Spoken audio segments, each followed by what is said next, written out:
Hi, everybody. Welcome to Zeal Zaddy. I am Scott Coventry, and 2022 is going to be a big year for Zeal Zaddy. We're starting it off with one of my favorite things to do, which is just chat with people I've met in the community that I think are really cool about the things I love doing anyway. By the way, is my audio okay? And can you tell in chat if my audio is good? I just want to make sure that you can hear me okay. It looks like it is, but I never fully trust just what it says on my screen. So I have to ask every now and then. This is Story Talk, and this is where three expert DMs or world builders get together and we help you solve your complicated problems with your own games, your own DMing, world building, and sometimes we'll talk about our own stuff back and forth. You like turn it into a both brainstorming and just friendly learning about each other's styles and tricks and techniques and all that. If you would like to join us in Zoom and you have a good deep question, let me know in the chat. And if it's something I think would be really interesting to brainstorm with, I'll shoot you in Twitter a Zoom link. You'll have to tell me your Twitter, and I'll let you join us, and we'll make this four on screen talking about one thing. I've never done that. I think it's the idea I got from a friend of mine who used to do radio, and he said, one of the coolest things was when we get somebody on the radio with us. I was like, man, it'd be cool if we could actually invite people onto the stream. So that's potentially there for everyone. So you can follow us here on Twitch, and I would love to have you join us. We're shooting for 300 followers now. We passed 200 a few weeks ago, and we want to get there to 300 now.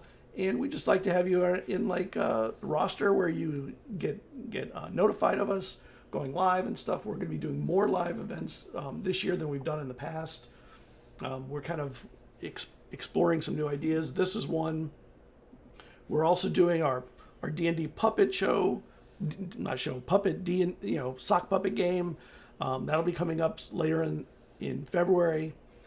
But next month we're also releasing our first released product. We're doing the Beggar King, and it'll be released to our Patreon and to Drive-Thru RPG. So we are starting 2022 with our first product, and I can't tell you how excited I am to show you all the cool art we have going on, our new layout, because like I do layout outside of this anyway, so I'm super excited to lay that out. And follow us everywhere else on socials at ZealZaddy. The only exception to that is somewhere where we have not done anything yet, which is TikTok, which is ZealZaddy RPG. What else? I am, not me, ZealZaddy's two people. We are an affiliate, by the way, of a dice company. We just became one, and we're super excited, of Only Crits. Let me see if you can see this on screen. These are beautiful dice. Can you see that? Oh, you can see it, I think. Yeah. Gorgeous dice. I'm going to drop a link in there. If you want some really awesome dice, I think you should go pick some up. I'll give you a link, and a promo code is just ZealZaddy, and you can save a little money on getting them, and they have amazing dice. The last ones I showed are metal, but they're hollow metal, which is amazing. We also became partners with Underground Oracle Publishing, who make a lot of D&D content that we love and use in our own streams every day. Tuesdays, you can catch our stream Elixia, which is a D&D campaign.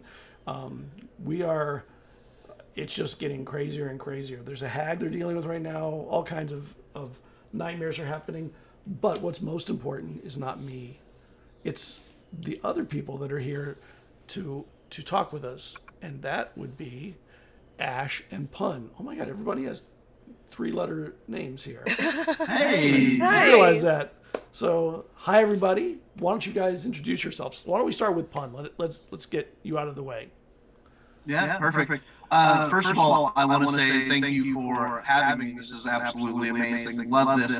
I do have to say that you mentioned something about experts, and I don't know a whole lot about Ash, but I can't say that I'm an expert. I can say I've been doing it for a little bit. Definitely, I wouldn't consider myself an expert. I think it takes a lot longer to become an expert on this kind of stuff. But excuse me, I am 24 years old and I use he/they pronouns. I am a professional dungeon master. I run games for pay. I have people, about 24 people, I believe, in total that I run paid games for. I love every single one of them. I hope that some of them are here in the chat listening. But I've been running D&D games for pay for about a year. I have been doing I've been dungeon mastering for about 6 years, and then I've been playing D&D for almost 12 now, about half my life. And so I've got a little bit of experience under my belt, but I still wouldn't consider myself an expert. All right. Well, I would say if you're getting paid and making a living from it, you may not want to admit it, but you're an expert. All right. I'll take that. My imposter syndrome showing. I will bow down. I will take the credit where I'm due. All right, Ash. Hey guys, so Ash Bard. I do D&D stuff. I do TTRPG stuff. I don't consider myself an expert. I just consider myself a nerd who loves the escapism.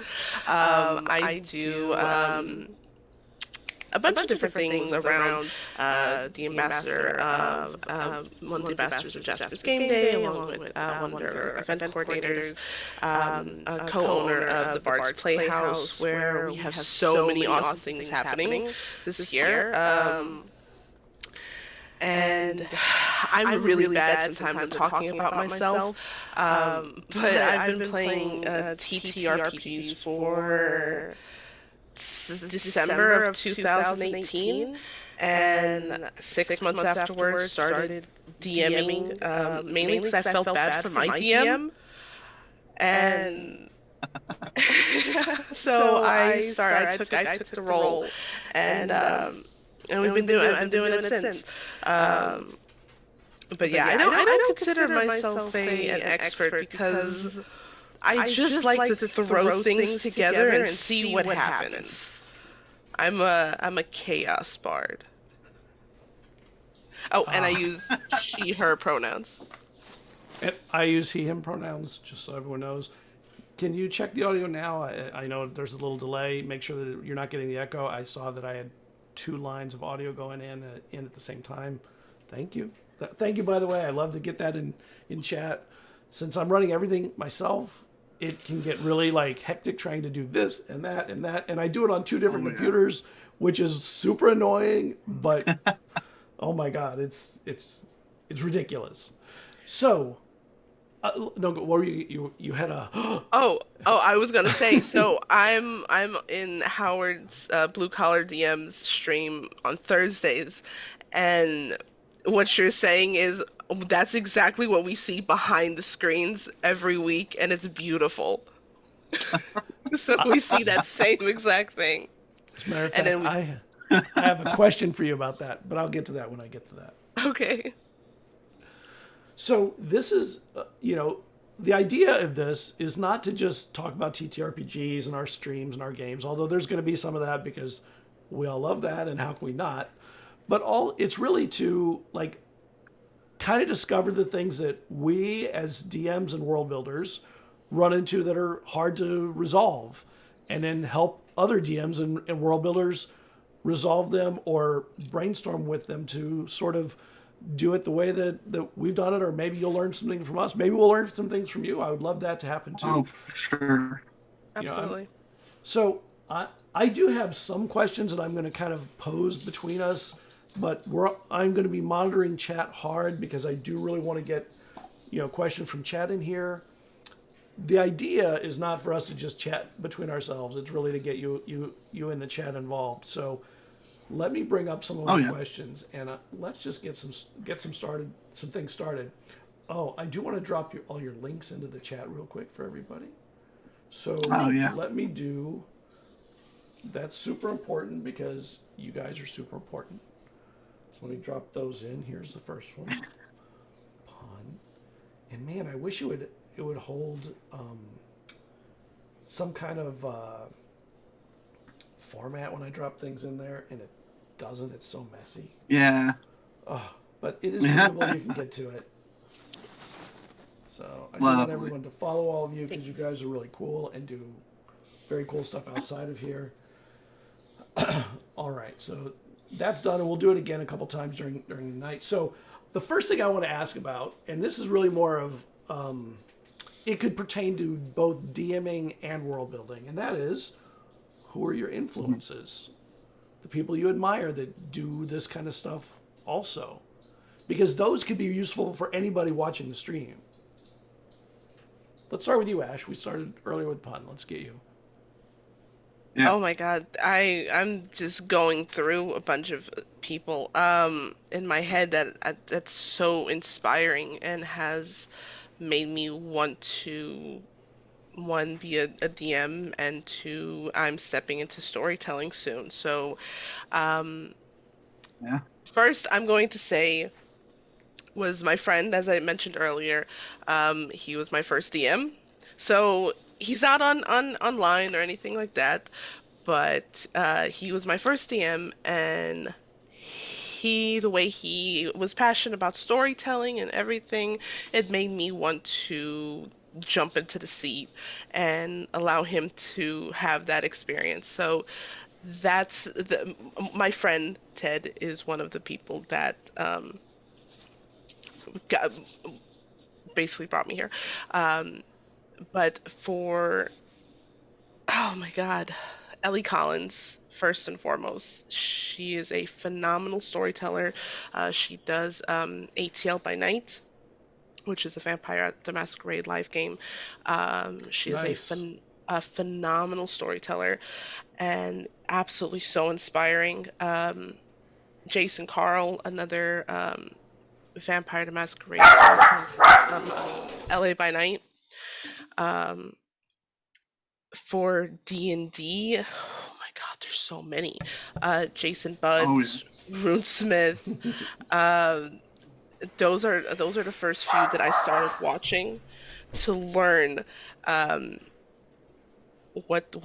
how do you D&D. Everyone normally has Matt Mercer and Matt Colville. Matt Mercer, Matt Colville, Brennan Lee Mulligan, all really big names in the community, and all deserve their spot. That is not to say they don't deserve their spot. 100%, they're all amazing. But I'm never going to be that level. I've acknowledged that. I run things differently, and until you are. That's how it works. Until, hey, maybe one day. Maybe one day. But maybe one day. But oh man, there's so many people I could just go down the line of that. I don't think we have enough time. But oh my God, there's just so many. There's so many amazing people. What about you, Pun? Whenever I listen to, or whenever I get asked the question about inspiration, I don't really have too many people off the top of my head that I'm like, oh, these people I inspire, because I pull inspiration from pretty much everything. Every single thing that I watch, everything that I consume, I pull inspiration from. But for anybody listening that wants to do any sort of pantheon within their world building, I would highly, highly, highly suggest listening to a podcast called Dames and Dragons. Their world building with their pantheon is so in depth and so beautiful that it inspired me to make my own pantheon, and now all my games are revolved around pantheons just the same as Dames and Dragons. So Dames and Dragons is definitely a podcast that I would listen to. Of course, Brennan Lee Mulligan, NADPOD, like all these bigger streams I listen to, but like literally anything and everything.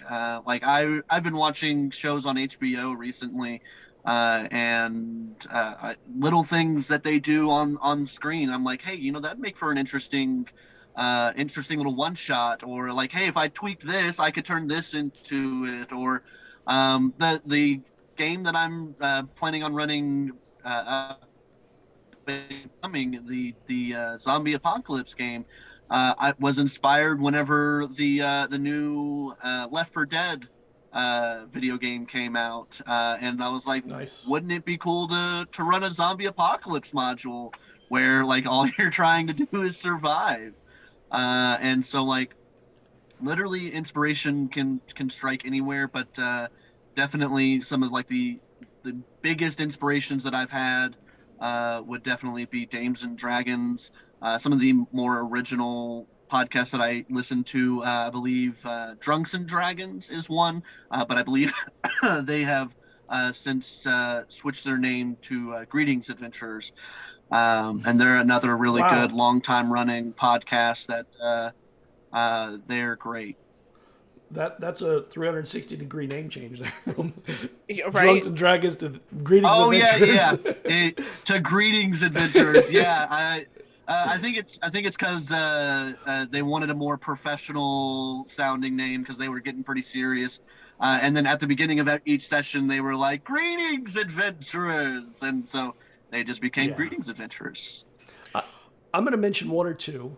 You go ahead. What are All you right. going to say, Ash? I was going to say I did forget there is one a couple that came to mind real quick. Squiddish, they run Pathfinder 2 no, Pathfinder first edition, sorry. And Nonat, and they run I believe 2E Pathfinder 2E, and Okay. both really good Pathfinder DM. Oh, and Waffles Maple Syrup. Those are Oh, tho- waffles. Yeah. Yeah. those are a few really good Pathfinder. I mean, there's so many, but those are the Starfinder in ones. their case too. Yeah. Yeah. Yeah. Those are a few that I love. Yeah, for world building, I really loved Anto from Icarus Games. He has a terrific stream on YouTube that is. It initially was mostly about world building, but there's a lot of DMing stuff in there too. I think that's just an incredible stream. And Mr. Rex is super fun for like his tier lists of everything, like, and then deep dives into Oh, things like yes. he'll find a specific creature and do a deep dive. And a lot of I What find they a lot didn't of tell you about Yes, exactly. beholders. Yeah, and he'll go back all the way to like basic D&D, AD&D, 3.5, 4. Oh, like, yeah. and talk about the things that in I've watched so 5 many of those videos. have not been brought forward but are still considered canon and it's still usable. And what I really Exactly. like about that is there's a lot of information that I get inspired for storytelling, like things that I didn't think about. Like if he's talking about orcs, there might be things that were talked about in D&D, AD&D 2 that they didn't bring forward. And I thought, well, that was an interesting thing that they didn't bring forward. I wonder why, but also does it add to storytelling? Not so much orcs, but particularly things like I remember there were a couple he did on spirits and ghosts and things like that. And man, there was some really good storytelling things that I carried forward into my game. Oh, yeah. And I had one or two sessions where I think had the players were spooked or scared, and that to me is a total win when you get Oh, yeah. that moment and you're like, damn, that was good. The lore built it up in a way that made them actually more powerful than just the stat blocks on them. Because, I hate to see monsters played as a stat block. First off, to me it's Yes. so boring anyway. So those are a couple that I really like. Staying on the topic of world building though, and I'm going to start with Pun this one. I think I started on Ash the last one. Yep. When you're thinking of building a new world, where do you start? I literally just created a new world, probably 3 or 4 months ago. So this is a perfect question. I never thought that I would make another world. I thought that I was going to make Statera, which is my original world, and I would never need another one. And then inspiration struck, and I'm running 3 games in my new world. I start with a map, really.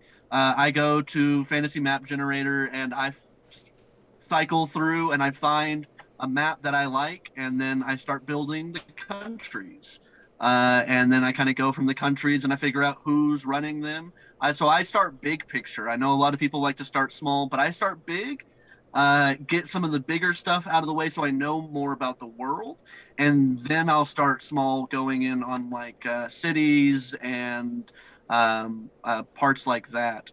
I'll usually build out cities as my players go to them, as opposed to like the countries. I'll have most of the country stuff figured out before the players really get in there. And what about you, Ash? Okay, so for Let Chaos Reign, we used Forgotten Realms. I was like, okay, I'm gonna be a little lazy about this, and I'm gonna take something that's already there, and I'm going to maybe add my own little twist to it. You know, add some of my own gods.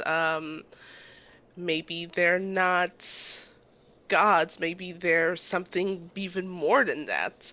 And that's how we came up with some of my chaotic creatures. And then about a couple years ago, I created my first world. And I didn't get to flesh it out as much as I want to. But my players had so much fun in it, and it was called the Everworld. And it was just a whole chaotic mess. And no one complained, except for maybe one person was like, why is there no military? And I'm like, because I haven't thought of that yet. So, They're peaceful. no, it was anything but peaceful, but it was fun. It was a whole bunch of folklore creatures just dropped into this world, and they were just running, rampant in it. And I would love to get back to that. But I, as a storyteller, have not learned how to structure a whole world just yet. I tried, and we have it. It's there for later, and I'll play with it when I can. But I kind of just sometimes use what so many people have made, and just kind of tweak it here and there. Can I comment on that real quick, Ash? Yeah, go. So you said that it was lazy, and I don't like that word, because it's not lazy to use something that it's smart, really, but I actually think it's more work to like be able to do the research and find out what's there, because my brain works it that way that it's easier just to come up with it myself. So I definitely don't think you're being lazy by actually doing the research and finding out this information. It is definitely not lazy. And then being able to twist it yourself and like make it yours, it's still just as much work as making your own stuff. Lazy is not the word that I would use there. It is smart. It is smart, because that's what I did initially whenever I made my world. Is I used because I didn't have a pantheon, I used the Forgotten Realms pantheon, and then I got inspired to make my own pantheon. And so like I had this stuff, but I also had Forgotten Realms stuff in it too. So eventually you can start taking more and more. Once you get more time, you can start working on your homebrew world. But if you're playing in the Faerun, it's not lazy. It is not lazy, because running a game is a lot of work. And just because you may not feel like you have enough time, or may not feel like you have enough like brain power to make something yourself, it is not lazy to run something in a world that you don't know anything about. Yeah, I agree Thank with that. There's a lot of work.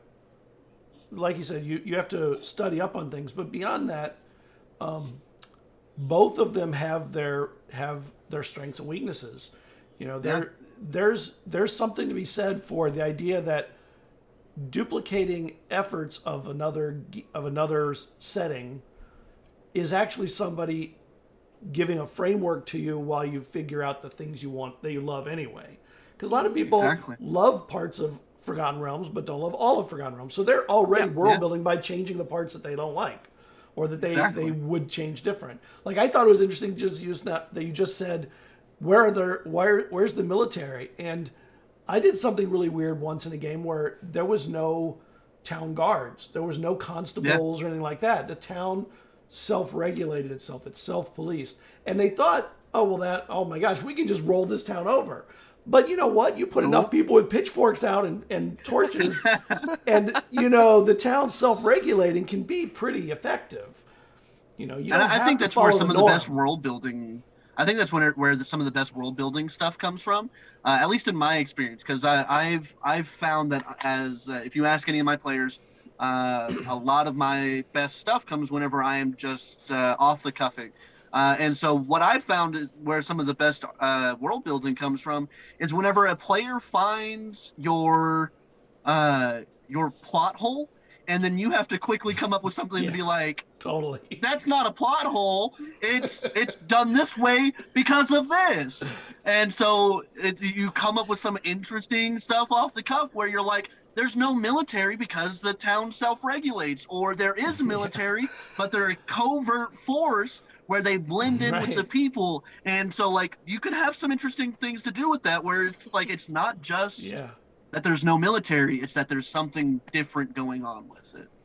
And that's essentially what was going on. I will say there was a session that I would recommend everyone to do this at least once. Put your players, their medieval times, their all this, put them in today's world.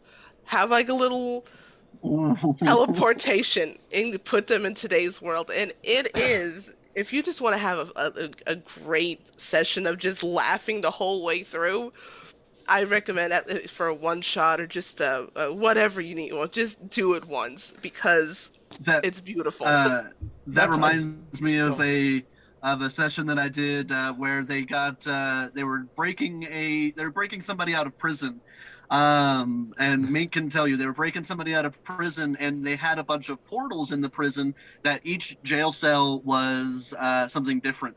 And I had them roll on the table, and one of them was where they found out where they appeared in a room where they were tokens on a lined screen with a box out to the side with text. So we were playing on Roll20, and so they found that they were they were one of their in canon. They've been on Roll20, and so like I've had something similar to that happen. But having them in the real world would be a really fun one shot. Oh, it's so good. That ties into a question that was just asked in chat, which is crossing genres. I have trouble mixing tech in and easy resolutions like sci-fi and fantasy, which you had just done by dropping fantasy into modern. So there is that. So most of my players have cell phones. There, I said it. Okay. So what is really funny? Yes. What is really funny is a lot of my players have cell phones in certain games. What's funny is in my Sunday game, there's more cell phones than in my Friday game, and my Sunday game is set in the future. And so like whenever I say Ascending Stone, it's basically just a cell phone. My Sunday game had a technological train. And so sometimes it's not about like meshing the two genres. It is just throwing things that you think are fun in there and being like, this is how it is. Mm-hmm. This is just what my world is. My world has trains and cell phones, but we also still use crossbows. I mean, Messages is basically a cell phone with limited minutes. So it's like cell phones in the early 2000s. I did a thing this wasn't a stream game, but I messaged a bunch of DMs on Instagram. I was starting up this campaign, and I messaged all of these DMs. I'm like, hey, this is what I need. I need you to send me a video of yourself, giving me you could be a guard, you can be the ruler of that area, whatever you want to be, but the Duke. I need you to give me a folklore creature, any folklore creature you can think of, and send me a video so I could show this to my players. And they ask questions like, so is this device in your world? I'm like, yeah, it's basically a cell phone. It's basically an iPhone, and you can see the Yeah. person. It's basically FaceTime. Right. And they We sent love me. that. Oh my God, it was so much fun. And I got these videos of all different folklore creatures, Medusas, and stuff like that. And I showed these to my players. And they're like, That's okay, we're great. level 3, and you want me to fight that? And I'm like, yep, it's 5e. You can do it. It's fine. That's amazing. You can do it. It's fine. Just cheese it. It's La Llorona. It's okay. Don't worry about it. She won't hurt you too bad. Exactly. And back on the question a little bit, I mean, some of those ideas of tech that being mixed in were sort of solved by Eberron's rules when they came out. Like they brought in guns and firearms and whatnot, so it's sort of fixed. And before that, I mean, everybody kind of homebrewed their own rules, and Eberron Yeah. solved a lot of them in an official capacity. A lot of people still use their own their own homebrew rules anyway, which is fine. You know, both ways work well, and it's really cool Yeah. to do. I mean, to really Go on. answer the question, like, it's the same way that I'd answer in pretty much any question that we're probably going to get asked. So this is probably won't be the first time I say this probably won't be the last. Um, just do what you have fun with, and what your players enjoy, and as long as it works at your table, it doesn't have to work at every table. It just has to work at yours. And so, I mean, as long as everybody at your table is having fun with it, then meshing whatever genres you want, however you want to do it. I mean, it's a guess and checking game. Sometimes you got to retcon some stuff because sometimes that Yeah. happens. Hmm. So Yeah. I have another question. So how do you organize Okay. your sessions? And I don't mean for people like, what do you plan and how do you plan it out? Like, do you write everything out? Do you write out dialogue? Do you have ideas of what you want them to say? Do you make maps? Like, what does your planning for a session look like? Or is there none? Ash, you're laughing, and I have a feeling that there's maybe less than you want to admit. From I'll explain in a moment. I'm gonna let Fun go for this first, though. All right, okay, I mean, so I don't know how many players we got in my from my people in here, and so I don't want to out myself too bad. But I think about sessions all week long. If I'm not thinking about one game, I'm thinking about another. So I will think about, okay, this is what's going on. This is what's going here. This they're going to be doing this, and then this, and then this. And if they do this, and that happens, and I'll be thinking about it just generally all week, and I'll have a outline of like this is probably what is going to happen next week. And then whenever I sit down in front of my computer, I usually give myself an hour or two before the actual game to do any sort of actual prep, writing anything out, doing any recordings, because every once in a while I'll do voice recordings for my players to get them into the mood and everything.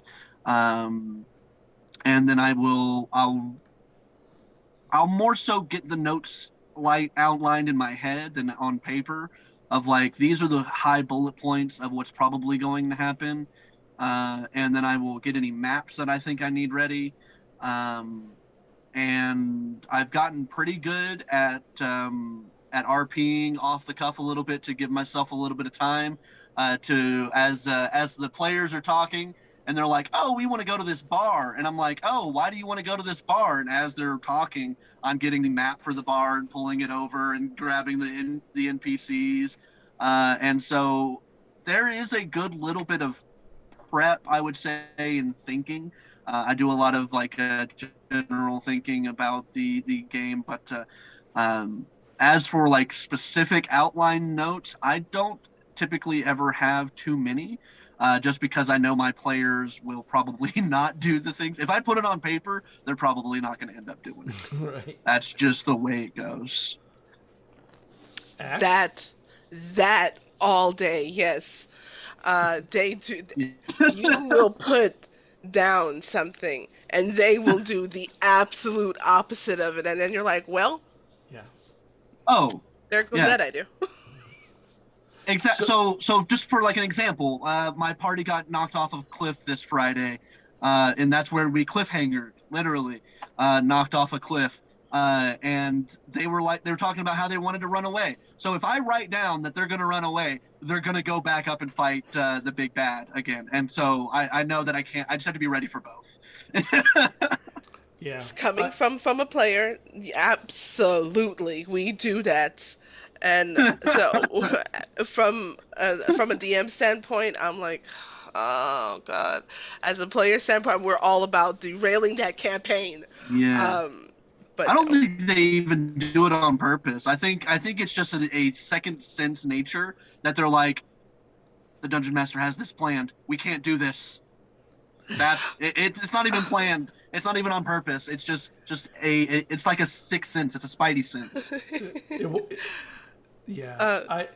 I do plan stuff, but I plan it in a weird way. I write out like ideas for scenarios in no particular order and not necessarily for a particular session, so that I have things ready all the time that I've done some prep work for. But what I do write smart.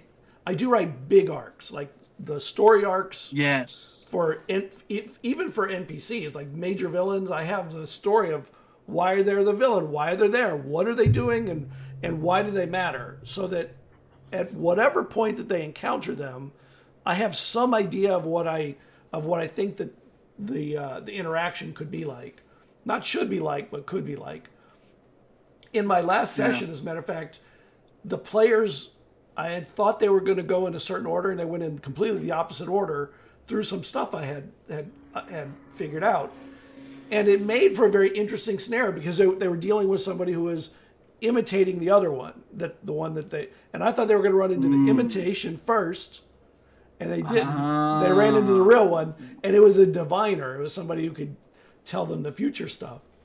And when they left, they met the other one who didn't know that they had just met. So I had to switch the whole thing around where they had to act like they didn't know that they had met that one because they didn't know. And that put them in they had the upper hand in that, which was great because then they got an opportunity to it was a concubus, which is from D&D. Basically, I turned the succubus and incubus into the concubus to get rid of the genderization of it. Okay, So, yeah. because I mean, why they can be whatever they want. Exactly. And there's no reason to genderize. They're them. demons. Exactly. They're demons doing bad. So I had them meet this concubus. The first time it was the real person, and the second time the demon was trying to imitate this fortune teller. And the idea was, well, if they had two options really. They could play along and try and learn some things from it, or they could instead just not put up with it and reveal themselves. And there was about 2 minutes where I thought, oh, they're going to play this like spies. And then, of course, no. Somebody took out a sword and stuck them to the door. So Yeah. that's just how it goes sometimes. They were mad. For my planning, so as much as I say I don't plan, this is how I generally do my planning. I don't use a lot of maps. I actually prefer not to use maps because it's easier for me to use theater of the mind and just be like, okay, yeah, that creature's 65 feet away. You have this, how much movement, this is what you can do. And just kind of explain what's going on. For me, that takes that bit of anxiety for me out because I don't have to look at the map and it clunks up more time and trying to move the billions of creatures. And you know what? Here's a little thing. If you planned for only one creature to show up and your party took it out with one swing, you could totally add 14 more. Exactly. Yeah, totally. So And it's Tell fun them too. and reinforcements. Yep. yeah, like I know I said there was only 3, but really there was more. But no, so Behind that door. Behind door number 2. so I do and another way I like to do a lot of my planning is I'd like to see what my players are doing. So I will have a story set. That's the story, that's what's going on, and it's still gonna happen no matter what the players do. It's a world, it's still gonna turn. Yeah. But I like to focus also on what is going on with that party. Are they, I had Hemlock, who was a dragonborn blood hunter warlock. It was amazing. They was absolutely amazing, and they had this really deep, dark backstory and all this stuff. And I'm like, what if we just start working on bringing their backstory out right here, right now, and we'll bring that in and kind of tie it into what's going on with the world. So, and that happens on the fly. So I'll do bullet points. I have a story set, but I kind of see what does the players do. I go with their actions, and we kind of just take it from there. For what I'm doing now for Vampire, that I'm planning out a whole bunch, because there's a whole bunch of storyteller NPCs and stuff like that that I'm giving backstories to and whatnot. But I'm also holding back a little bit on story because I want to see what does the players want. So I know this is not the question, but I'm going to say communication is a huge thing between the DM, Oh yeah. storyteller, GM, and the players. Oh, for Both sure. very, very important. I think that's why like a session 0 and the first like 4 or 5 sessions are Hmm. super super super important.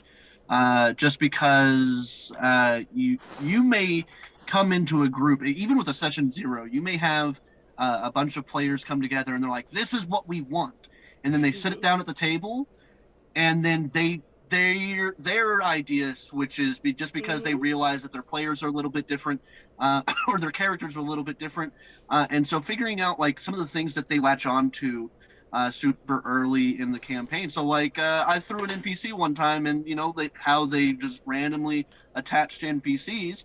That NPC became important, and so that became like a friend of theirs, and they began talking with them, and so really figuring out what the players latch onto helps with planning, because that's what's important to them. And so if the political intrigue is super important to them, then you're running more of a political intrigue game. Or if you're running more of a hack and slash game because they like the combat, then that's what you're doing and that's what you're prepping. And so definitely listening to your players, especially what your players aren't saying, is super super important. Oh yeah, Yeah. 100. I use a lot of the backstory of my characters. I write that into the whole thing. Like in my Tuesday night game, like I have one player who, and it's been revealed, so I don't mind talking about it. Is she had a baby before the game, like years before the game, and the baby now is a central focus on finding where it disappeared to. So I mean, it was Okay. just, to me, the more backstory you write, and some DMs are like, "Well, I don't want too much. I want you to," but to me, I would rather take their backstories and weave that into the whole campaign if I can, anyway. Oh, Hmm. 100%. And so, and because of that, she's now related to another player and didn't know she was. I mean, he didn't. No, Oh, he yeah. didn't know. He didn't know she was because she had a baby with his brother.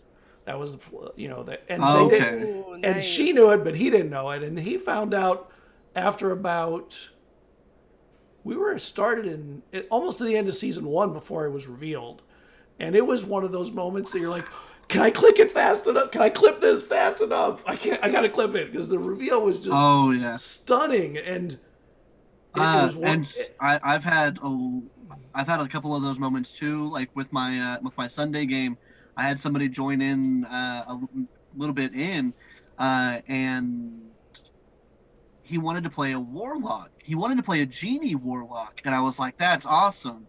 And then I Cool. realized that one of my players is an Earth Genasi who doesn't know who her dad is.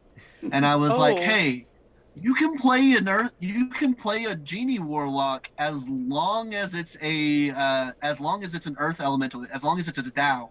If it's a Dow, you are 100% okay. And I told him about it. And I was like, hey, your patron would be Mora, the character's dad.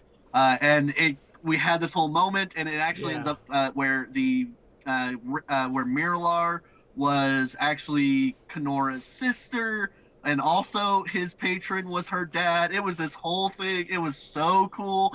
We spent an hour on the reveal in game. I have it recorded. It is so amazing. It was such a good moment to be able to tie in each other's backstories, and so now they have this whole brother sister thing where the whole conflict. It is so good. I absolutely love tying in people's backstories into the game, because there's this thing that I found a couple of years back called the knife theory. Okay. And the knife theory is basically, I can link it. I'll link it on my Twitter this afternoon. But it is a theory where each individual piece of your backstory is considered a knife. And it's called a knife because me, the DM, I get to take it and stab you with it right in the feels and then twist it a little bit. And so each named person is a knife. Each named group is a knife. Everything is exactly. And so whenever I'm having people do backstories, I go, I want 7 knives. I would like 7 knives, at least of 3 different knives. There's like a list of like 12 different kinds of knives. I want at least 3. It can be a person, a place, and an organization. It can be any of these. I want at least 3 individual like separate ones, and then I want 7 in total. So if you have people, give me like your mom, your dad, your brother, these people that are important in your life, and that gives me enough content to take those daggers and just sprinkle them into the story as we go, to really draw those players into the story. Yes. Oh God, absolutely. I love knives. Yeah. It's so good. I hadn't heard of the theory, but I mean, I totally use it already. I didn't know there was a theory around it, but damn, like, and that's why I look at it. Everything is, I don't want to say necessarily to stab them with, but everything is an opportunity if it's already part of their character. Yeah. There's, like, I don't care if my game has combat all the time. Like, not everything is about combat for me. I like whole sessions that are all role playing. And matter of fact, I like sessions where the DM starts up the game and everybody does all the role playing and you don't even have to do anything. Those are amazing to watch. It's like, yeah, I mean, you're going to do stuff anyway, but man, if they're really on a roll and they're doing a lot of really interesting things, you don't really have to get in there and do everything for them, and you don't have to create everything. You know, you just do this right here. Oh, for sure. Yeah. Although exactly, I do that all the time. So my Friday game recently, I had some stuff planned. I was fully ready for them to join this Coliseum grudge match. And they spent 4, 5, almost 6 sessions doing RP before it, and figured out that the Coliseum grudge match was actually a contract to sell their souls to Tiamat as a part of a ritual to break her free. So like this whole thing that was going to be revealed after the fact, they spent all this time, and they were. I was like, y'all are just doing a whole bunch of RP. I love this, and they're great, and they did all of it, and it actually ended up working out in their favor. I didn't plan for it to go that way. I planned for them to go into the Coliseum grudge match and win and realize that this had happened, but they were actually able to stop it. That way, it was so cool. And so whenever they just decided that they wanted to do all this RP, they wanted to do all this talk, and they spent a whole session on a date night between 2 of the players. It was so cute. I love that. But yeah, I love RP sessions. I do too. So I have a question about that as a fellow DM, and I've heard both ways of this. Do you give them equal weight to their experience? Oh yeah. Yeah, me too. But I've heard other people like, no way. I I don't do experience by like monsters. I do I do solidly milestone. milestone. And so they were going to level up at the end of the Coliseum Grudge match. But what I had what I had happen is they actually ended up leveling up more times because they leveled up whenever they found out that it was a contract for Tiamat. So they leveled up there, and then they had a 6-month window to whenever the ritual was going to be completed that they did a montage. And I was like, what are y'all wanting to do? And one of the things they wanted to do was train. And so they spent a whole bunch of time training. And so they got another level up out of it. And so they actually leveled up twice within like 2 or 3 sessions just because that is how the story went. And I'm sure they loved it. Yeah. Who doesn't love leveling up quickly? Yeah. Oh, for sure. Yeah. When I started Elixia, in my head, I thought they'll get to level 5 or 4 by the end of the first season. Mostly because I start at 1 because I want you to kind of earn your way up. Yes, exactly. I love that. Yes. But in my head, I thought I'm going to run X number of sessions. I think. I mean, I was off by about 8 sessions, but that really didn't matter. Okay. What mattered was that in my head, I thought getting level 5 would be a fair level based on what I thought would happen. They ended up making level 5 earlier, and then I started season 2 with them at level 5. But I also think 1 through 5 are kind of, they should be a little faster anyway, because exactly, they should get harder and harder as you go. And then now, they're about to level. Actually, they don't know that, but they're about to level. They probably will level this. I'll probably give them the level this week, actually. But I had a dilemma. I had new players that hadn't played all that time because a couple players ended up getting jobs and weren't available that night, so I brought in some new players. Mm-hmm. Yeah. But because I use Milestone, I'm going to move them together. So exactly. So they're going to get the benefit of having been there later, but that's not a big deal, I don't think. But all right, let me see if there's anything in chat. No, go on. So I'm not a big on level 1, and anyone who knows me, I will say I hate level 1. Everyone I'm hates sorry. level 1. Oh yeah. I'm so I get sorry. that. So I start my players off between either 3 to 5, and I'll tell you why I do that. Because sometimes you'll get these backstories, right, that are just absolutely wild, and they're beautiful, full of and they're experience. amazing, and they're full of experience. And then you're looking at this beautiful backstory, and then you're looking at this level 1 creature, and you're like, so you did all this by killing rats? I slayed a dragon. You're level 1. I slayed a dragon and I murdered a king. No, you're level 1. Now that's point. Even at level 3, I'm like, come on now, come on. We need to talk about this. A wormling? Are you exaggerating? Did you kill a wormling? Come on now, tell me true. Yeah, there's. So that's why I start level 3. There's for sure some disconnect. All right, so what is? I do level 1 as well, but I level up 1 through 4 really quickly. Like every 2 or 3 sessions, they level up. Just because I love the feeling of going from level 1 to level 20, because that's my goal as a paid DM. Is I want to get everybody the full experience of becoming the absolute epitome of a hero from a farmer, pretty much. Right. And so, but I'll do it really quickly. The first like four levels, by the second month, you're probably level 4 or 5 in my games, just because everybody's done the level 1 through 4. So I want to make sure that you're able to have fun. And the stronger y'all are, the stronger stuff I get to play with. So I want y'all to level up, I promise.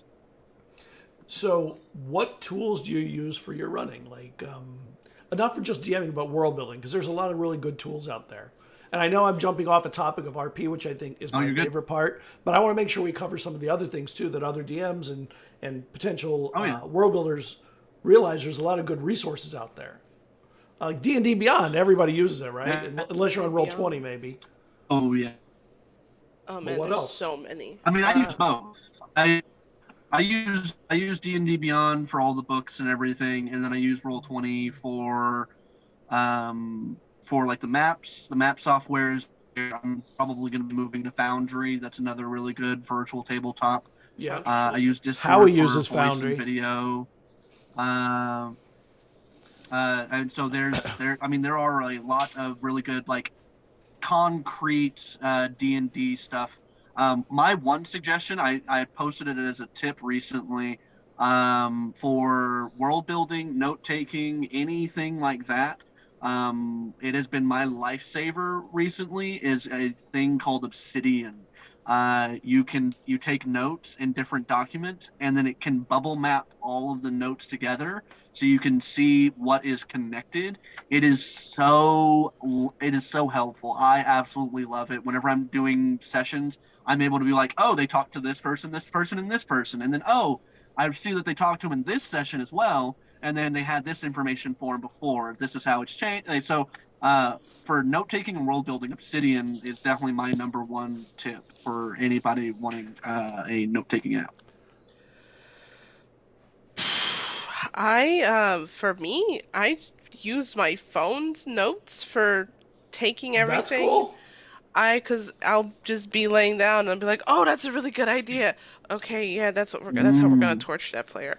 Um, for for maps, yeah, when I use Roll20, Roll20 is great for maps. Um, oh man, Reddit has a lot of amazing map artists on there that does Yeah. Yeah.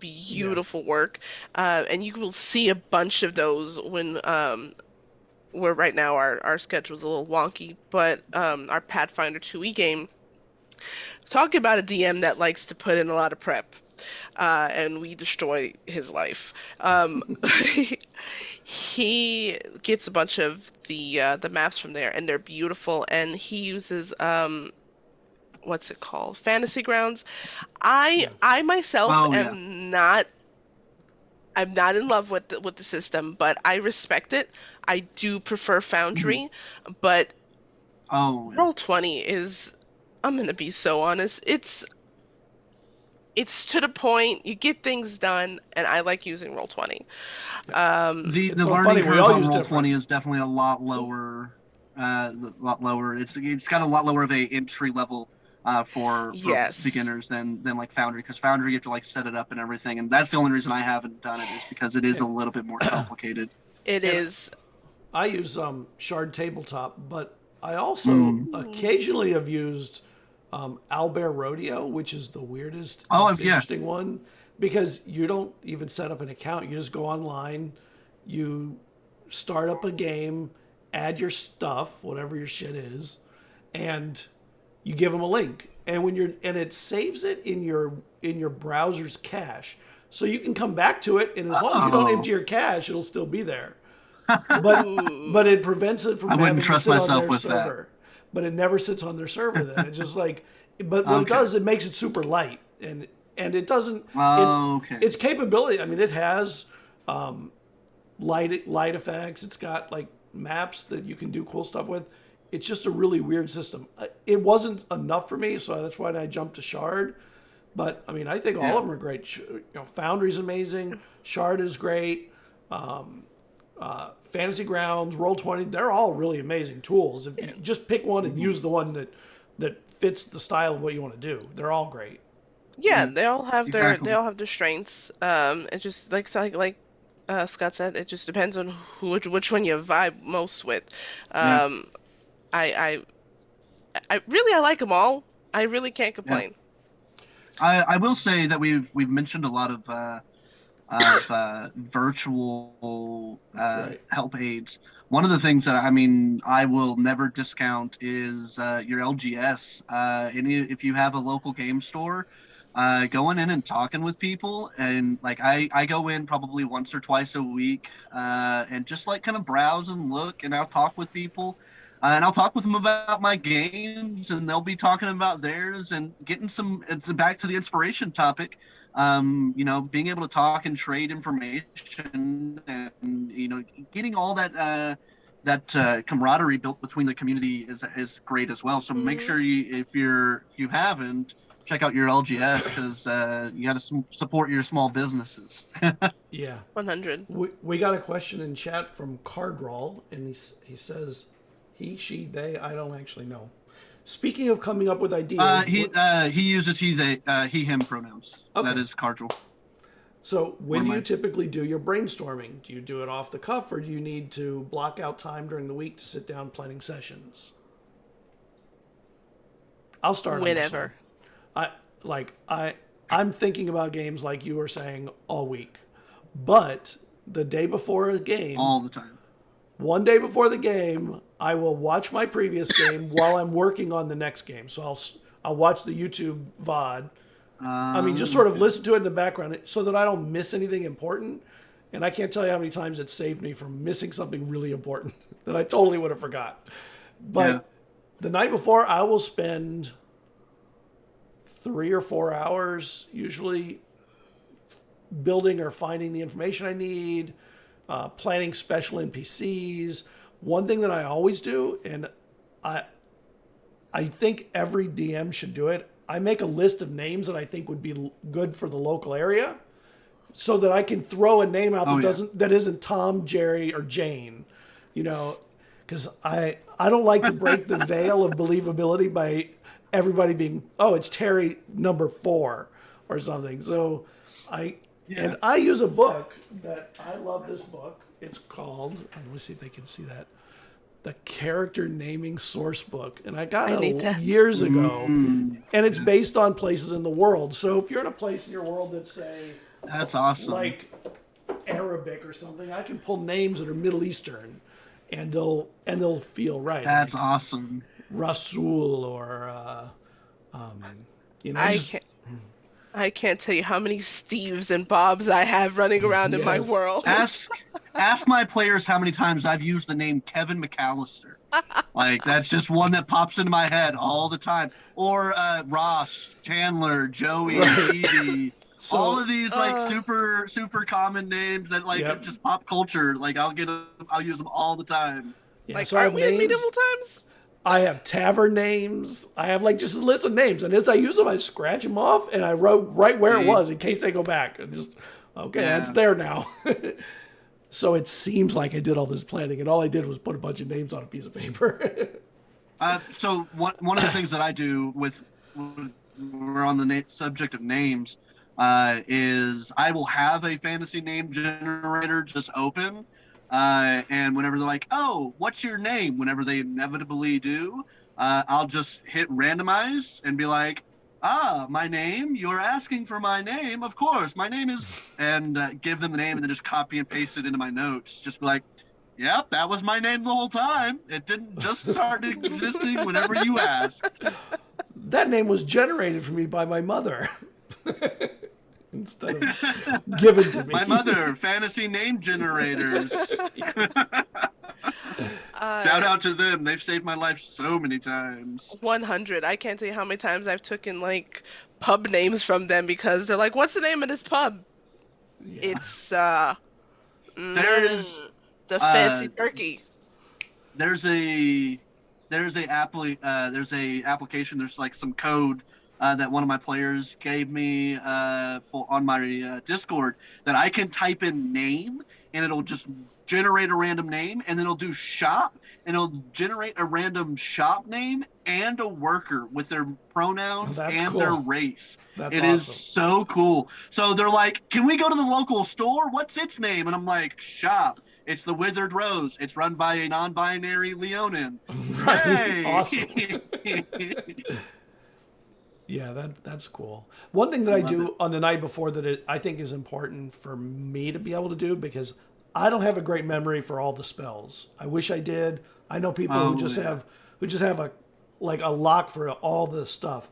So if I know an NPC is going to be a spellcaster, I will dig into the spells and think of interesting uses for the spells, so they're just not like the typical fireball. I want it to be interesting, and then I will also look at the player character's spell list just to make sure that I kind of remember enough about them that I don't get caught up unawares about something that I should know. which happens all the time, by the way. Just because I can't remember all. There's only 4,000 spells in the game, so I don't know how people memorize them. One of the things that I need to do on the one of the things that I need to do on a regular basis that I should do more is in the same vein is look at my characters' sheets so that I can know what magic items they have, because I forget what magic items I've given them, and so they'll be like, I pull out the Rod of Power and I kill him with one hit, and I'm like, when did I give you that? And they're like, 3 sessions ago. Yeah. Okay, I have to say something. When we're talking about one NPC and 2 magic item, and this just brought to life one of my one of my favorite NPCs that is just horrible. It's a Flumph, and Yes, we love Flumps. I love them. They are my favorite. And if anyone tries to hurt one, they just don't die. Yep. Anyway, they are a little merchant, and they just go from place to place, visiting battlefields where there was like a bunch of destruction and stuff, and they take the magic items that from the fallen heroes. So they take them back to their shop. They price them down real low because Wow. it's real bad. But that gives the story of I gave my level 7 or 8 party a staff of magi for like Oh, 2,000 gold. I gave a level 2 party, not even level 2. I think they were level 1. I gave them a scimitar, a rapier of wounding, a very rare magic item at level 1. I was like, I'm rolling on this table, and this is what I got. I'm just gonna give it to y'all. That's pretty cool for y'all. But on the subject of the planning, just to reiterate, I do a whole bunch of thinking throughout the week. Like I am almost always thinking about D&D. I run 5 games. It is my full-time job. I am almost always thinking about D&D. But what I do to keep things all nice and neat is the hour or 2 before the game, kind of like you do with the night before. I'll do it an hour or 2 before because I need to be like in the zone. I'll do pretty much the same thing where I will get all my notes together that I feel like I need. I will go through and pull up any maps or any NPCs. So I definitely do block some time out so that I can be thinking about the specific game. Because if I don't, there's a chance that I will get into the game and be like, did I plan for this session? No, I was only thinking about Friday all week. Dang, never mind. I don't have anything. We're going off the cuff this week. Let's go. So setting out some time specifically for each game helps me make sure that each game gets planned for. Yeah, it's funny you're talking about magic items, and I rarely use magic items from the regular list. I'm a patron of Griffin Saddlebag, and they make magic items. That's all they Griffin do. Saddlebag is so good. Yes. But my God, they have this index. First off, they make like 2 or 3 new magic items every week, and they have it all indexed. And you get. Oh yeah. It is the most complete, complex, and you just go, I need a ring. And it'll bring up all the rings. You can look them all up. I don't all use them exactly the way they are, but I find that they're very interesting. They're not all powerful, but I often will take what I use, and I don't want to say often. Occasionally, though, I'll take something like in the game I'm in now. They have a crystal ball, an orb that they can use, and I made it different, but it's also cursed in that it is a hag's orb. And it is attached to the hag. So the hag knows where they are. And when you use it and you're not a hag, every time you use a charge, the next dawn, for each charge, for the next X number of days, you lose a D6 of hit points because it like feeds off of you. So they didn't know what was going on for 2 or 3 days. Just every morning at dawn, there'd be this pain, and they couldn't figure out what was going on. One of the players who has it, and they're attuned to it. So, and once you're attuned to it, you can't get rid of it except to another hag.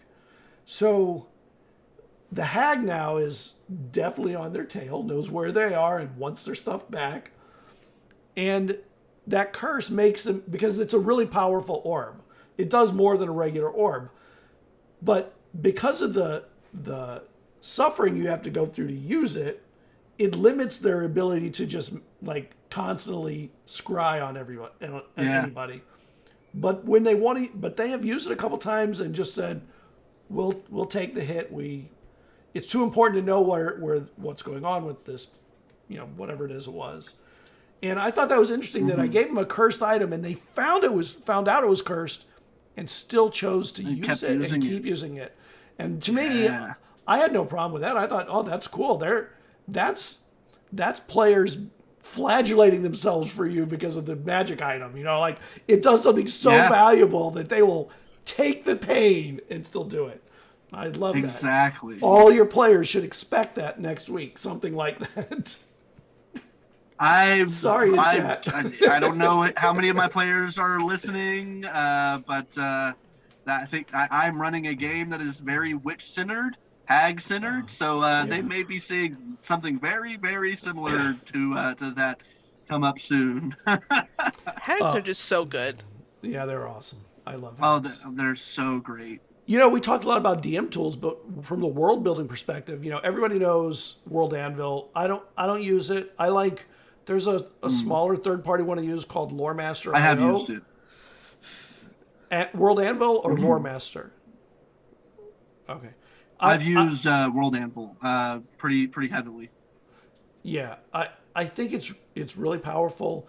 I was not in love with the interface, so I started looking for another one, and I found one by a smaller company called Loremaster.io, and you basically pay for it through Patreon.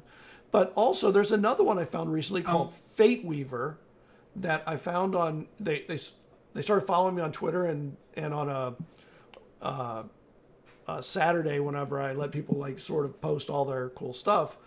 They posted, and I was looking at it, and it's basically a chart showing connections between people.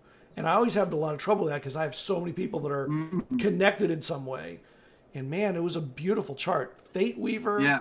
It's called Fate Weaver. I don't remember the web address, but if you go onto my Twitter, I'll post it when I find it. FateWeaver.io. That's probably it. Yeah. You should check it out. It is a really interesting, useful tool. And it's very specific for one thing, but damn, it does it good. It does well. Yeah. It does it really well. And it looks very similar to Obsidian. So if you really do like this, I would definitely consider looking at Obsidian because it's more for notes as opposed to like relationship graphing. But it does have a relationship graph feature as well, and it is the thing that I really enjoy. So Fate Weaver looks. I'm probably going to be looking at this too. I'm looking at their website right now. I'll definitely be checking it out. But Obsidian is a good one too. I needed it when I was trying to build the relationships of the Fey lords of different types, and I was trying to I didn't want to map them exactly like in other settings, but I did definitely want to have connections and show their relationships. And Fate Weaver hit just as I was doing it, and man, it was like just a perfect timing. All right, let me get to another question for all of you because I don't want to. I mean, we could talk about this one thing all day. So I have an interesting question. We really could. Is two parts. The first one is when you're getting ready to run a game. Now, in your part, Pun, what do you look for in players? Obviously, there's one thing in particular, which is their ability to hire you. But if you're running a game that is a game for fun, or you run in the past, you and Ash, what do you look for in a player? What do you love in a player? I don't say look for. Because you have to take, in some cases, you're taking the players that are coming to you. But what do you love in a player? Like, what makes you go, oh man, this is going to be awesome with this one? Both of you, I think. I mean, if I can go ahead and take first on this one, I was literally just talking with somebody about this. I do screen my players because I want to make sure that everybody at my table is safe. And I know that some people can have conflicting ideals. And so there are some very simple ways that I screen out players that I feel won't fit at my table. And that it's nothing necessarily against them. I'm sure they would be a great player. They just may not fit at my table. Yes. And one of the ways that I do that is on my posts. I post on D&D Beyond. I post on Twitter. I post on Reddit. I post on Roll20. On my post, I usually make them a bit longer. And so I want them to be able to read through the content that I've already provided so that they are able to stay attached to the information. And so if they make it through all of that, I know that they are actually dedicated to understanding the information I'm giving them.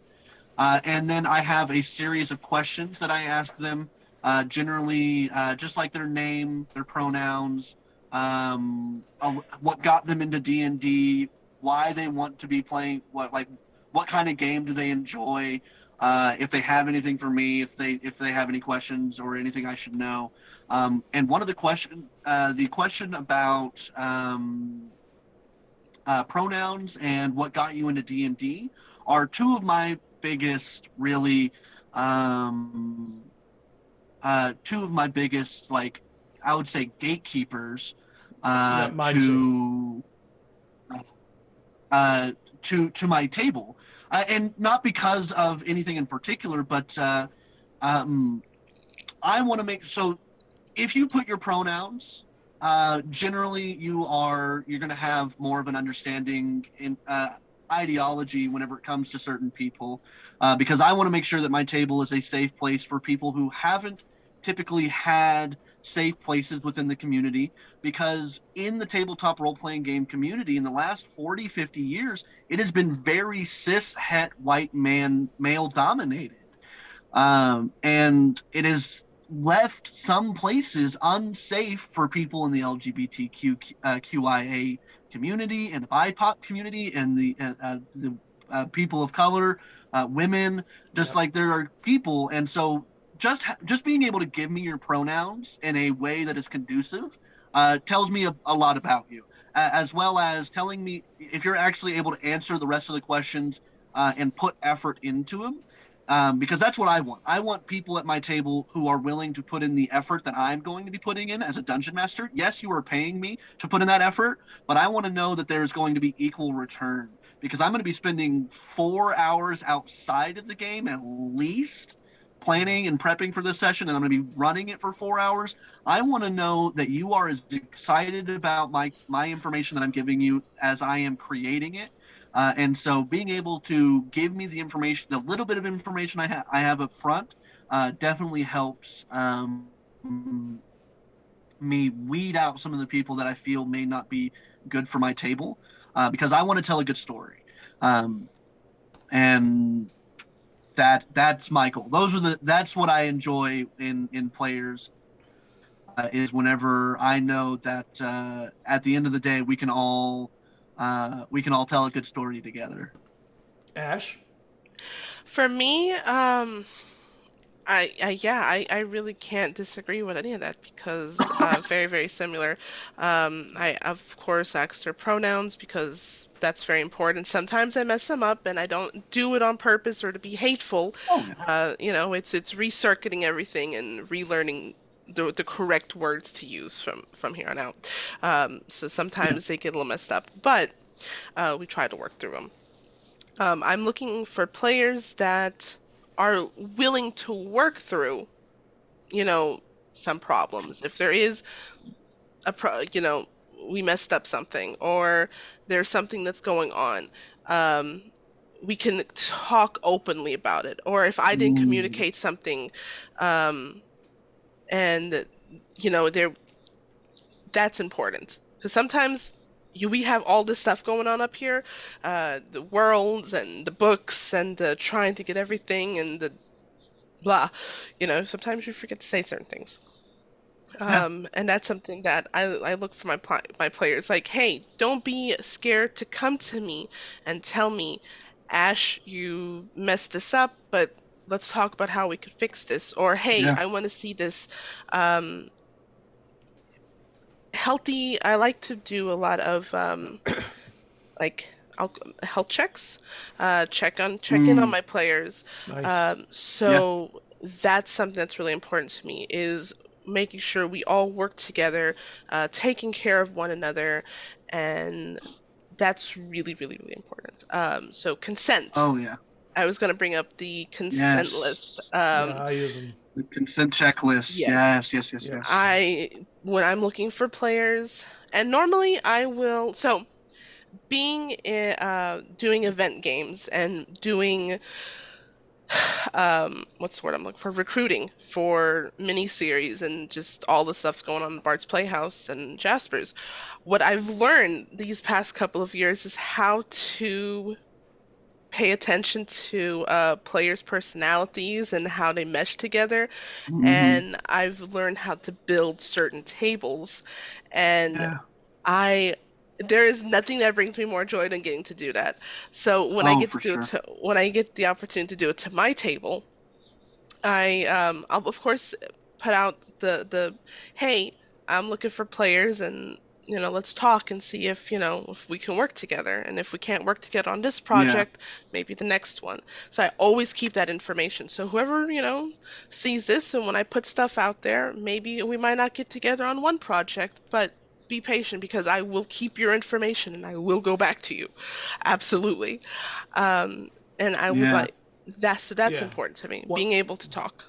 Yeah. One thing I do when I'm getting ready to cast, I'm not. I don't run paid games, so I think of myself as a director. I want to find. Mm, I want to cast the best character actors I can find. But exactly. within that realm, I always put and it's important to me. I put it as as a serious request. I really do want LGBTQIA, BIPOC, neurodiverse people to apply. Yeah. I want a diverse group. I don't want to run a group that looks all like me. If they all look like me, Yeah. I know there's a problem with what I'm running. Exactly. My so even when I do things, and I'll tell you, one of the things that we're doing in building our Patreon up, we're starting to build a city called Vadashar, and Hmm. one of the discussions that we've been having is, well, we need to make sure there's a really good varied diversity, not just of gender, or I mean, not just of sex, but of gender identity, of race, of even within, like, I don't buy into the idea, like, I don't like the drow or all these sallow white elves. I think that they Yeah. should all be diverse within whatever their range would be, and make it Exactly. important that that representation exists. I want I don't want names Hmm. that all sound like they come from England. Like, I even that it Yeah. annoys me. It did used to bother me, and as I've aged and I've kind of run into this beautiful place where, like, I think D&D is a beautiful place now, and it was not when I started. When I Hmm. started, D&D was Yeah. leftovers from wargaming days, and I still think that you go to certain And places and it still is that, and it was really interesting to see that actually, there's still there, there's yeah, the still a good amount of vestiges. toxic people in the community from those wargaming days. But I'm definitely glad to see that it is growing beyond that, especially with a lot of the new communities like Critical Role has been one of the best things that has happened to the tabletop role playing game community. Absolutely. I will say, and I haven't even really watched it. Like I haven't watched it, but I can tell you that it has gotten a lot more of the role players, people that are like, oh, you can tell a really cool story with this, as Yeah, opposed to like I just want to go kill things, and so yeah. that it has really I been very helpful. In my questionnaire, I have questions that will sort of get you to answer whether you're there to kill monsters or tell a story. And Yeah, like my last campaign, yeah, when I looked for new players, I had about almost 30 people apply who wanted to play. Nice. And a yeah, good 15 of them were immediate write offs, because I would ask them things like, yeah. what was your best experience in a role playing game? And if their best experience is the stabbing of something versus something more interesting, like if they can't even tell that story in an interesting way when they're given unlimited words to write, I'm not sure that they're really going to fit. Yeah. We have a question, by the way, in chat that actually fell right in line with where we were. So this is from Jesse OJ10. It just came up when they joined chat. How do I ask people which campaign they're running? And also, is somebody in a group a good dungeon master and can help them get started? So, I mean, I'm going to say one thing right away is the best way to find out the campaign they're running is to ask them, what campaign are you running? Yeah. I will say, though, they have autism and they may be uncomfortable in that situation. So it might be easier to do it through social media. You could DM them in Twitter or Instagram or wherever. Maybe that would make it a little bit easier. And I'm going to make an assumption, and you can let me know if I'm wrong, that you mean in an online game, a streamed game versus an in-person game. Because if it's an in-person game, it's a little bit different. You may not know all of their contact details without actually talking to them. Okay, so yeah. So one way that if I were a player, which I occasionally am a player, and I'm actually looking to play in something, I just don't know what yet. We'll get you in, don't worry. Yeah, like I love playing. I haven't played in a campaign in a while, and I've been kind of jonesing for one. And I keep seeing ones, and I'm like, that's not what I'm like. I don't want to play in. I don't want to say. There's some settings that I'm just bored with. I've just seen them 400 times, and I'm like, Phandelver or whatever. I'm not going there right now. Curse of Strahd. Curse of Strahd, yeah. Yeah, actually, one that I like. I'm actually about to play one of those. I'm actually about to play Curse of Strahd. One that I love and I've never played or run is Eberron, and I've read a lot about it, and I'm like, man, there's some really interesting things. One day I'll probably play an Eberron game. I'm not really sure, but I also run a lot of other game systems. Like I get a lot of my like I run Tales from the Loop, and I play and Over the Edge, and like a lot of really kind of. I'm planning on an Invisible Sun, which is a Monty Cook game. Like there's a lot of really weird things I like to run and play too. But back to the question is. I think this is the trickier one is how do you find out if the DM is a good DM and can they help you get started? So Ash, how about you? How would you approach that? I mean how to tell if they're a good DM? The first would be watch a stream. That would be a good start. Watch a stream, but if it's not a streamed game, if it's just like a, not a streamed game, I guess. See, it's hard for me to say that because I've truly been lucky, and I've had a lot of good DMs. I've had one or two that was like, and at that, it was not really that big of a deal. I would say the ones that they single you out a lot, they make you feel uncomfortable.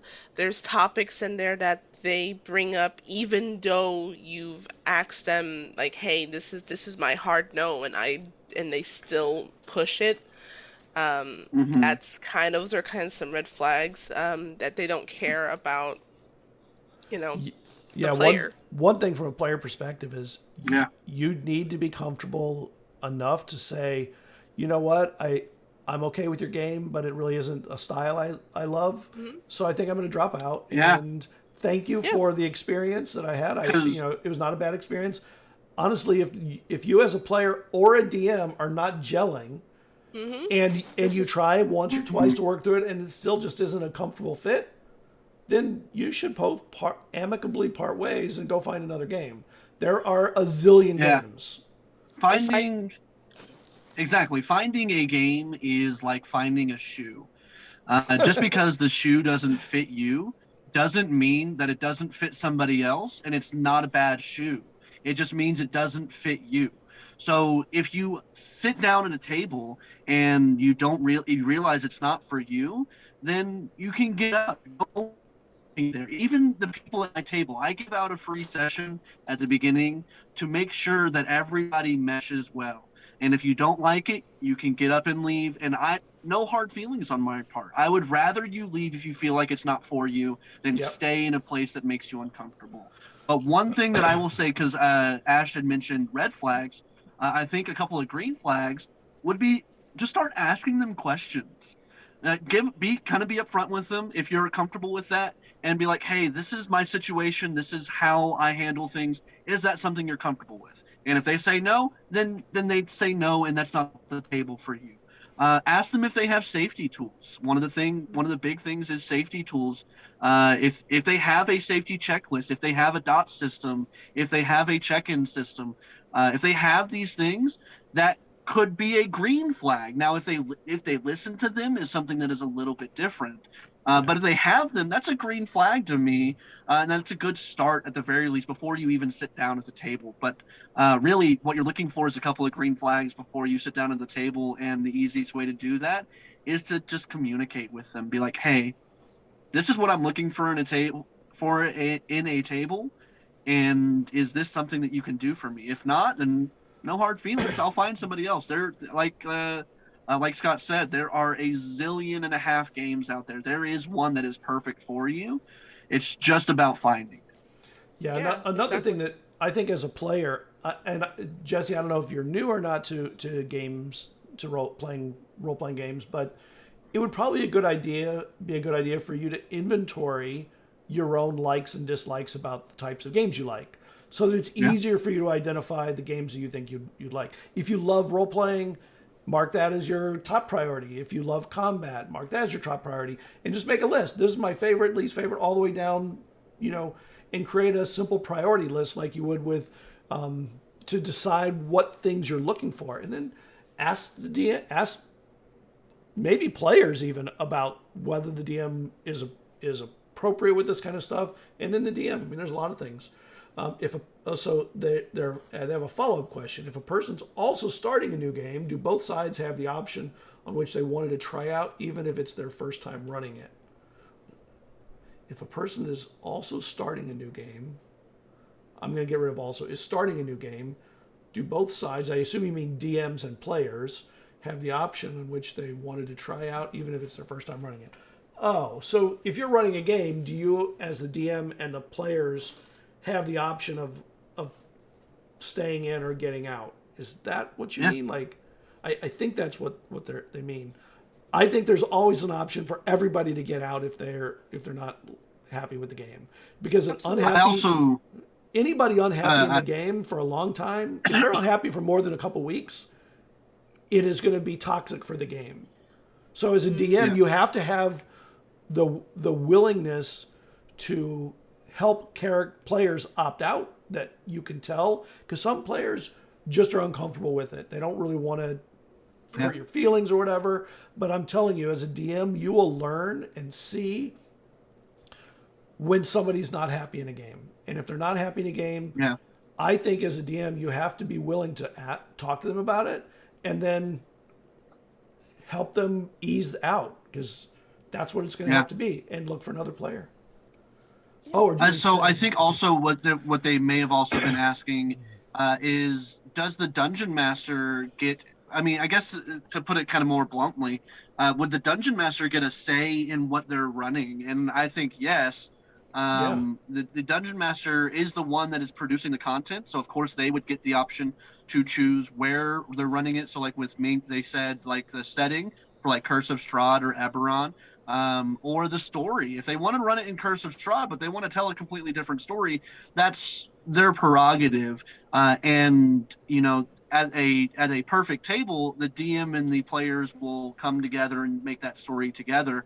But generally, the dungeon master is the person who gets to make that decision, and you can see if that is a good table for you or not.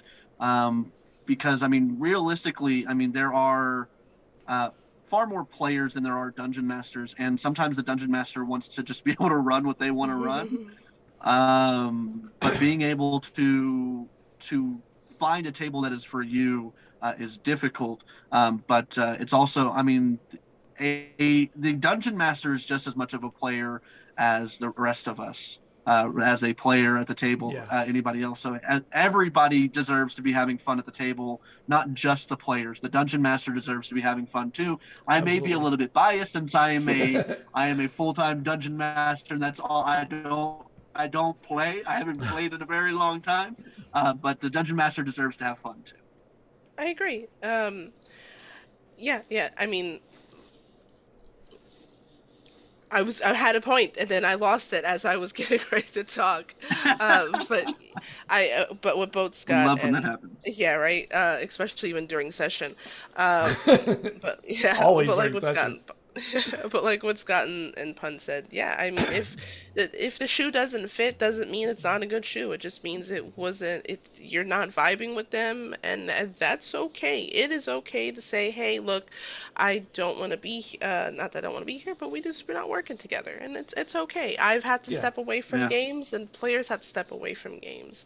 Yep. I kind Yeah. of, for me, I kind of took the question as kind of like first time DMing. Like, are you kind of talking like, is it for like first time player and first time DM? Like, to is that what you kind of mean? They just put in chat. They kind of Setting in general. Clarified. Yeah, clarified it. Thank you. I was Okay, looking for the okay, word. okay. Yeah. So like in my example, I have multiple games. My Thursday game is a very grim, dark, a zombie apocalypse game. But my so pretty dark. But my Tuesday and Wednesday games they aren't nearly as dark. And so like there is a spectrum as master can perform. But not every dungeon master wants to perform on that spectrum. So yes, if the dungeon master wants to run a grim, dark Call of Cthulhu style game, then that's their prerogative. They should maybe be able to work with players, but if they have the option to pick up players that want to run that, then that's probably what they're going to end up doing. But by the same token, a DM should not be running something they really don't have a good feel for. If they don't want to run it, Exactly. talk to the players and figure something else out. You don't have to run something that you don't like. If you don't like Call of Cthulhu, don't run Call of Cthulhu. Although I can tell you, Call of Cthulhu is awesome. Especially in a setting that's not, especially in a game that's not paid. So like for me, I'm gonna find. So I call my people, my clients, my players, my clients. They are my clients. I work for them.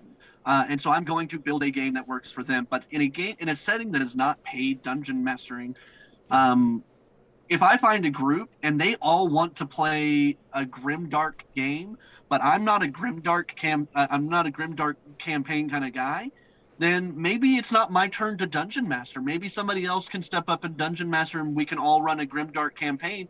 But it's not me running it. I'll play, but if I'm not able to facilitate a grimdark campaign, but everybody wants to play a grimdark campaign, maybe somebody else needs a dungeon master. Yeah.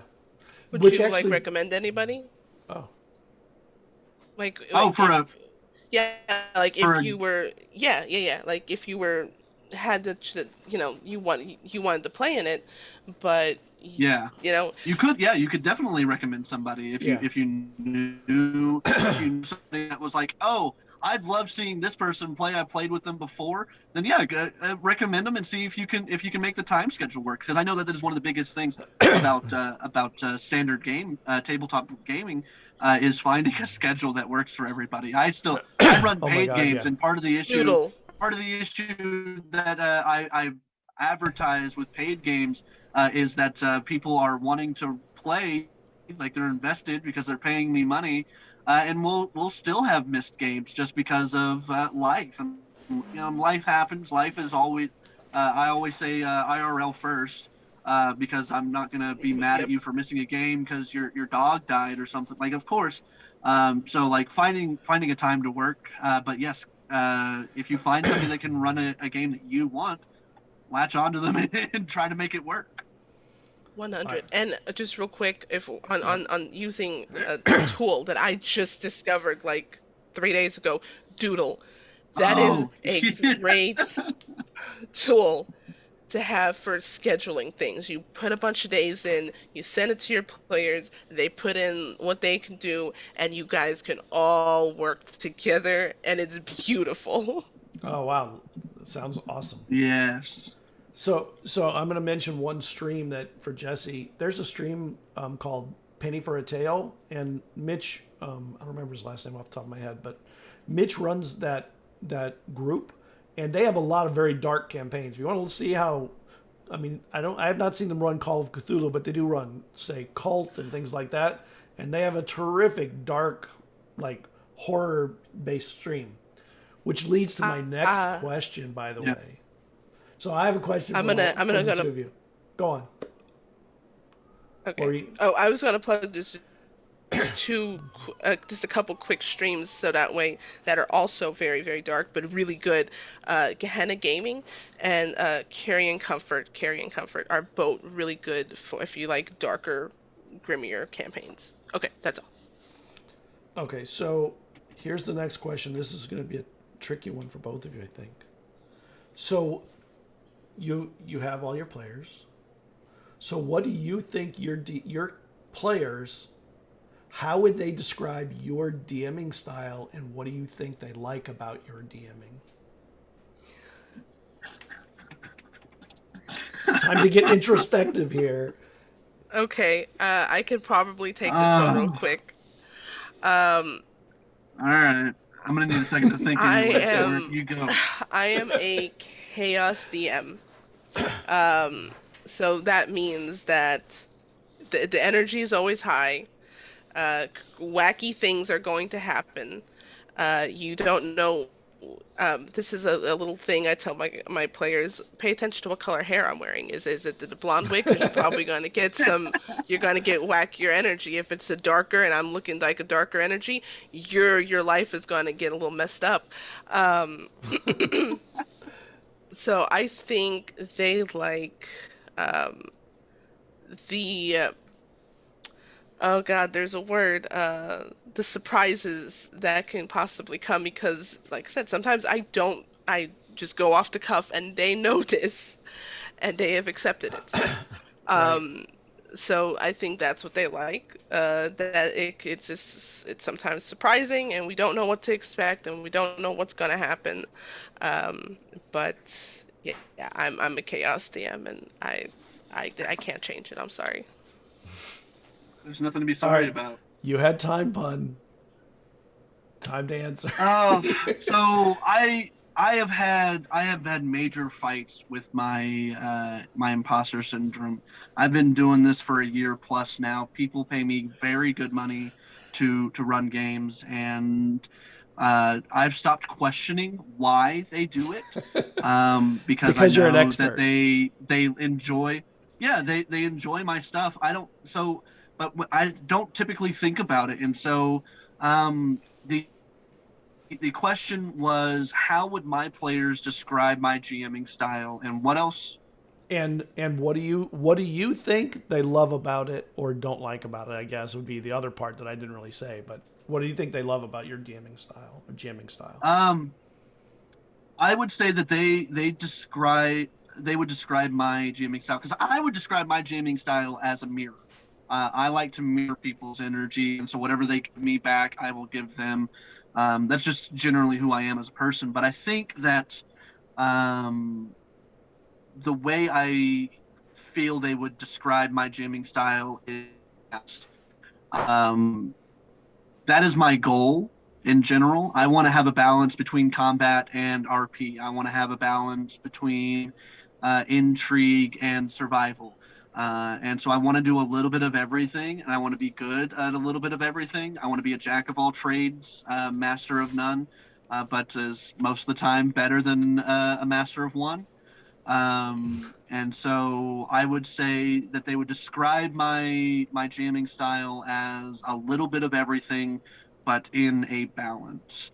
A RP session that leads you to crying right before a combat session that leaves you on the edge of your seat and you don't know if you are going to live or die. What I will say that they probably enjoy really in the person.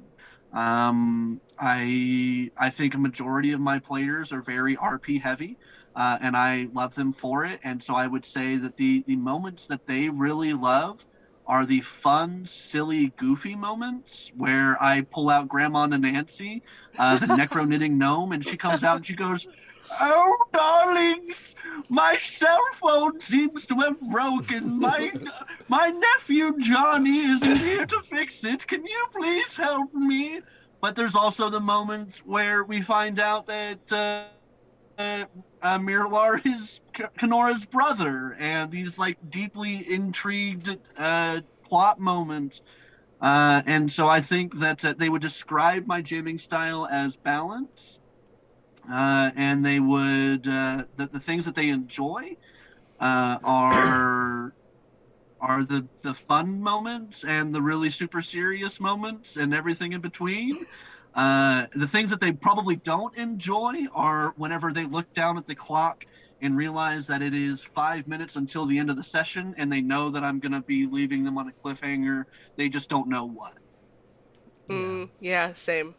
Yeah. And by the way, we're about Yeah. 7 minutes from the end of this session, so it was a good segue. But, let's see. Let me see if I have any other really interesting questions that I oh yeah, this is one. What are your favorite existing settings, and what other TTRPGs do you like running or playing in that aren't D&D? So many. Um, Mine are super easy, so let me go first real quick. Yeah, Because just go for it. my favorite setting is Ravnica. My favorite setting is Ravnica. It is a amazing setting. I've been playing Magic the Gathering for years. I absolutely love Ravnica. I actually help run and operate a Ravnica play-by-post server. We're actually about to start our second season. I'll post a link on my Twitter at Pun D&D here in a little bit. But Ravnica is for sure my favorite setting that I have not created, because I would say that my favorite setting is obviously the one that I made, but I'm a little bit biased. And then my favorite game to run that is not D&D is Vampire the Masquerade. It is I love Vampire the Masquerade.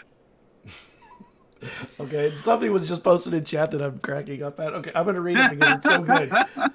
Ash is a fucking psycho. She takes your already depressing, sad, lonely backstory and twists the knife just a little bit more.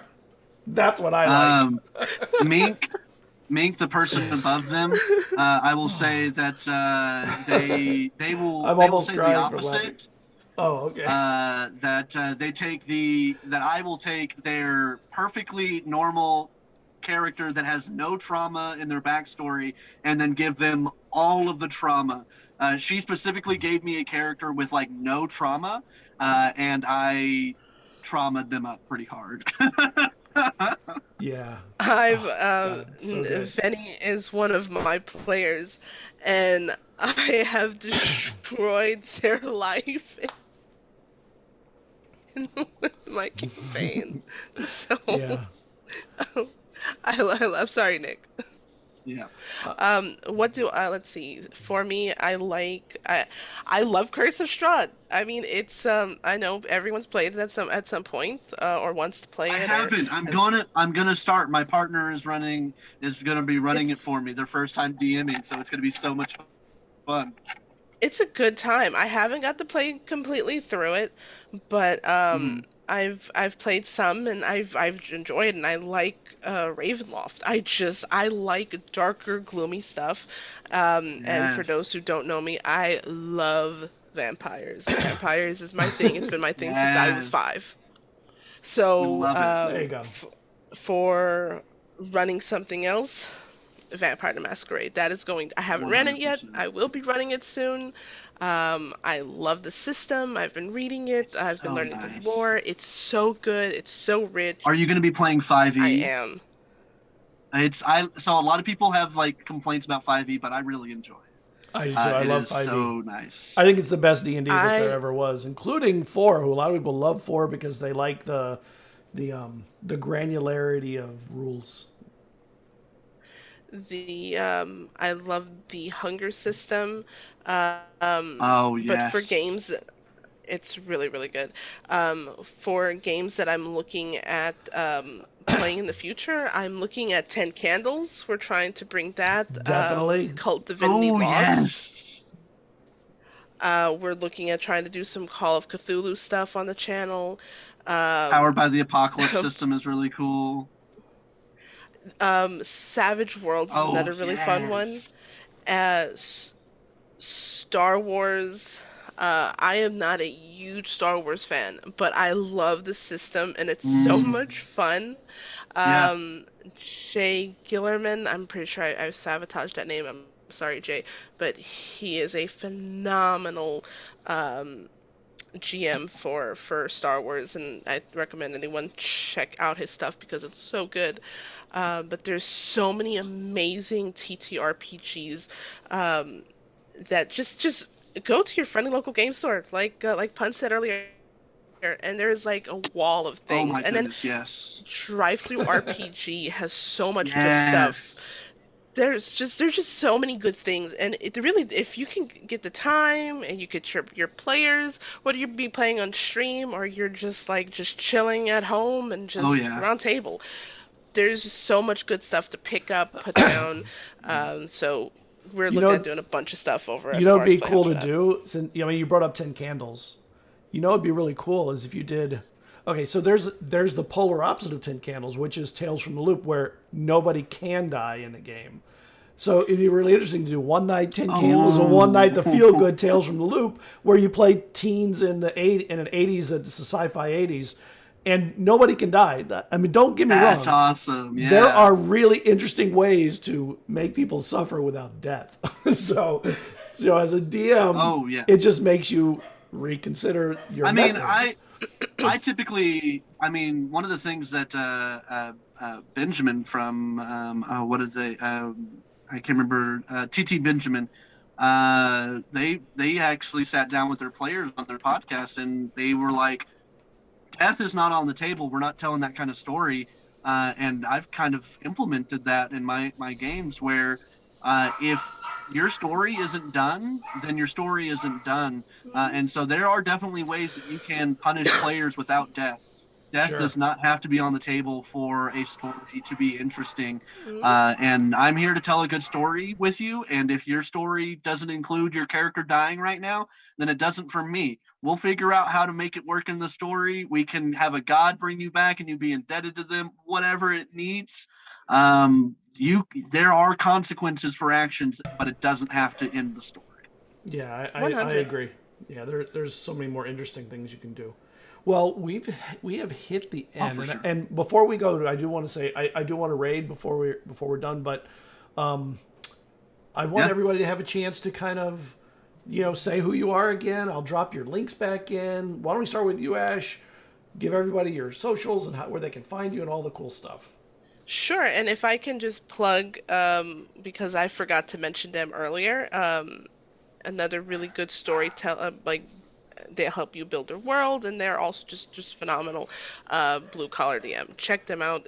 They're have Mm. a great YouTube channel that talks about a bunch of stuff. So check them out. I am Ash, otherwise known as Ash the Bard, all over social media. I am co-owner of the Bard's Playhouse, and we have stuff going on throughout the week, throughout the month. We host Jasper's events and possibly future different events as well. You can find me Friday at the Bard's Playhouse for Pathfinder 2E. You can find me Thursday on Blue Collar for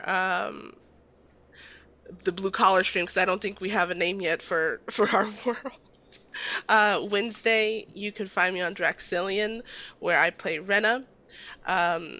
Most of these are bards, by the way, beside Juliet. And I am going to be running Vampire the Masquerade here very, very soon.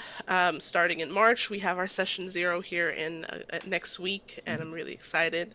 And we have a bunch of stuff happening on the channel, merch and play by post servers, and and that's going to be in the Sin City by night.